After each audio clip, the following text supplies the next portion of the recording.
देखिए हर खबर यहीं पर। सब्सक्राइब कीजिए TV9 भारतवर्ष। क्या आप स्ट्राइड के बारे में जानते हैं? शायद बहुत लोगों ने इसका नाम पहली बार सुना होगा। असल में ये चाइनीज आर्मी का एक कोड वर्ड है और ये प्रोपेगेंडा मुल्क में काफी अहम शब्द है।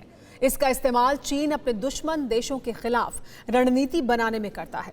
इसी के आधार पर चीन जंगी अफवाह फैलाता है, दुश्मन देशों को डराता है, अपनी फौज की ताकत की धौंस जमाता है, मनोवैज्ञानिक बढ़त बनाने की कोशिश करता है। यानी एक तरफ से ये ड्रैगन आर्मी का हथियार है।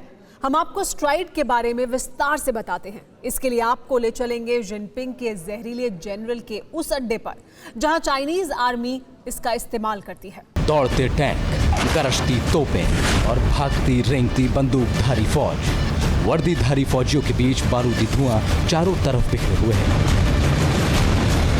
कहीं जमीन पर दौड़ती बंदूकधारियों की सेना, कहीं हवा में उड़ते फाइटर जेट्स।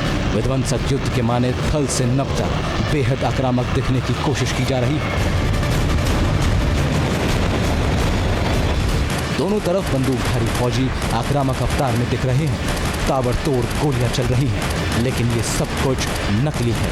गोलियां नकली है, युद्ध नकली है, असली है तो सिर्फ ये वर्दीधारी जो चीन के लाल सुल्तान के प्यादे हैं।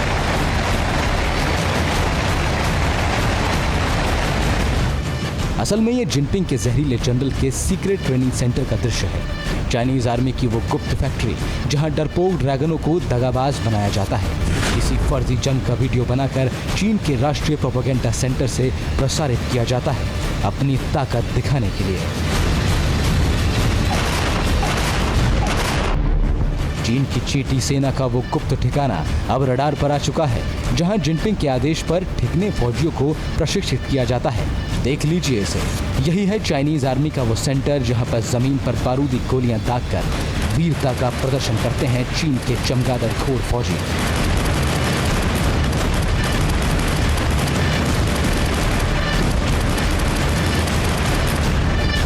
भारत और चीन की सरहद यानी LAC पर तनातनी लगातार बरकरार है। चीन जहां बार बार हिंदुस्तान को डराने की हिमाकत कर रहा है, तो भारतीय सेना भी उसे माकूल जवाब दे रही है। लेकिन चीन की चिंदियां उड़ाने वाला एक सीक्रेट वीडियो ट्रेनिंग निकलकर सामने आया है, जिसमें भारतीय सेना कैसे चीन के खिलाफ अपनी तैयारियों को अंजाम दे रही है वो दिखाया गया है। और इसे देखने के बाद आपका सीना गर्व से चौड़ा हो जाएगा। चीन के इस आर्मी ट्रेनिंग सेंटर को जुरीहे कंबाइंड टैक्टिक्स ट्रेनिंग बेस के नाम से जाना जाता है। ये ट्रेनिंग बेस उस मंगोलिया के सुदूर इलाके में बनाया है जिस पर ड्रैगन ने अवैध कब्जा कर रखा है। पूरे एशिया में चीन का एक सबसे बड़ा प्रशिक्षण केंद्र है। जितना बड़ा हांगकांग है, कमोबेश उतना ही बड़ा ये चीनियों का ट्रेनिंग बेस है।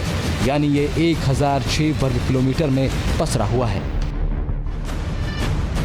जिनपिंग के जहरीले जनरल की देखरेख में ये ट्रेनिंग बेस चलता है। ये चीन के बाकी तमाम दूसरे सैनिक कैंपों से बिल्कुल अलग है, जिसे पीपल्स लिबरेशन आर्मी यानी PLA सबसे एडवांस ट्रेनिंग बेस बताती है। यहाँ पर बेहद ही खास मकसद के साथ फौजियों को ट्रेन किया जाता है। चाइनीज आर्मी के इस ट्रेनिंग बेस में हुबहू युद्ध जैसी तैयारियां और युद्ध जैसी परिस्थितियां बनाई जाती हैं और उसको दिखाने की कोशिश की जाती है।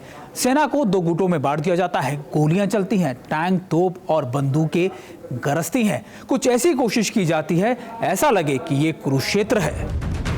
1000 वर्ग किलोमीटर में पसरे इस मेड इन चाइना कुरुक्षेत्र में सब कुछ है। पहाड़ियां भी है, रेगिस्तान भी है, खेत मैदान भी है। जमीन से लेकर आसमान तक यहाँ पर सेना की उछल कूद चलती ही रहती है। जमीन पर वर्दीधारी रेंगते हैं तो ऊपर से फाइटर जेट्स की गर्जना सुनाई पड़ती है। इस वीरान रणभूमि में सेना को रखने के लिए अस्पताल, पार्क, थिएटर, दुकान सब कुछ बनाया गया है। यही नहीं, यहाँ दुश्मन देशों की तरह दिखने वाली कई इमारतें बनी हुई हैं ताकि लड़ाई जैसा माहौल बना रहे। यहाँ तक कि इसी इलाके में एक ऐसा भवन बना है जो ताइवान के प्रेसिडेंट ऑफिस जैसा दिखाई पड़ता है। इस रणभूमि में ताइवान प्रेसिडेंट हाउस जैसी एक बड़ी इमारत बनाने का मकसद साफ है। जानकार भी ये मानते हैं कि चीन ऐसी इमारत बनाकर कहीं ना कहीं ताइवान जैसे छोटे देशों पर दबाव बढ़ा रहा है और यही वजह है कि ये बिल्डिंग बनाई गई है। लेकिन उससे बड़ी बात यह है कि इन तमाम इमारतों का जो प्रसारण है वो चीन के राष्ट्रीय चैनलों पर होता है ताकि ताइवान को दबाया जा सके, उसे डराया जा सके। इस फर्जी रणभूमि में दिख रहे फौजियों का एक एक एक्शन दिखावा है, छलावा है और ऐसा पिछले 60 सालों से चाइनीज आर्मी करती रही है। यही फर्जी युद्ध, यही फर्जी माहौल बनाकर पड़ोसियों को डराता रहता है चीन। चीन ने अपनी सेना को मॉक लड़ाई के लिए 2 गुटों में बांटा है, एक लाल और दूसरी नीली टुकड़ी।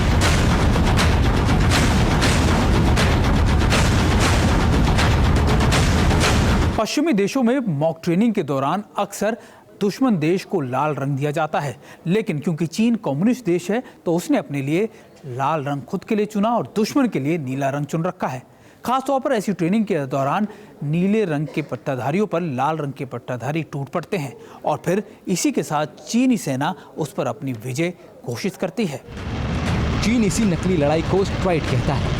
ये स्ट्राइड असल में चीनियों का माइंड गेम है। इसमें वो दुश्मन देशों की सैन्य रणनीति पर रिसर्च के बाद फर्जी बैटल ग्राउंड में युद्ध नीति बनाता है। चीन के दुश्मन देशों की लिस्ट में हिंदुस्तान भी है, जिस पर बार बार पीछे से आघात करने के बावजूद पिटता है। इस स्ट्राइड में चीनी सेना की ओर से नकली परमाणु युद्ध और जैविक हथियार चलाने की ट्रेनिंग भी। यूं तो चीन दुश्मन देशों से टकराने के लिए अपनी आर्मी के लिए इसे ट्रेनिंग का नाम देता है, लेकिन इस ट्रेनिंग के पीछे का मकसद जो है वो दरअसल कुछ और होता है। चीन का मकसद है माहौल बनाना, ऐसा खौफनाक माहौल बनाना कि युद्ध के पहले ही दुश्मन देश उससे डरने लगे, वो थर थर कांपने लग जाए। यही वजह है कि चीन के माउथपीस ग्लोबल टाइम्स से लेकर वहां के तमाम सरकारी चैनलों पर स्ट्राइड का वीडियो दिखाकर चीन के डरपोक फौजियों का महिमा मंडन करता है चीन। हालांकि इस बार जिनपिंग का सामना उस नरेंद्र मोदी से हुआ है जो 130 करोड़ हिंदुस्तानियों और योद्धाओं की बदौलत अपने राष्ट्रवादी संकल्प को सिद्ध करने की क्षमता रखते हैं। इस बार चीन की उस हिंदुस्तान से टक्कर हुई है जो हर अफवाहों को धुएं में उड़ाने की कुवत रखता है। पाखंडी और धूर्त पड़ोसी ने इस बार उस शेर सेना से टकराने की जुर्रत की है जिन्होंने चीटी सेना को मसलकर अपनी वीरता का प्रमाण गलवान में दिया है। जाहिर है इस फर्जी जंगी माहौल का हिंदुस्तानी जांबाजों पर तिनके के बराबर भी असर नहीं पड़ने वाला, क्योंकि डोकलाम से लेकर गलवान तक इन्हें हिंद के पराक्रमी परख चुके हैं। Bureau report, TV9 Bharatvarsh. अड़ी सोमवार से शुक्रवार शाम 6 बजे सिर्फ TV9 भारतवर्ष पर।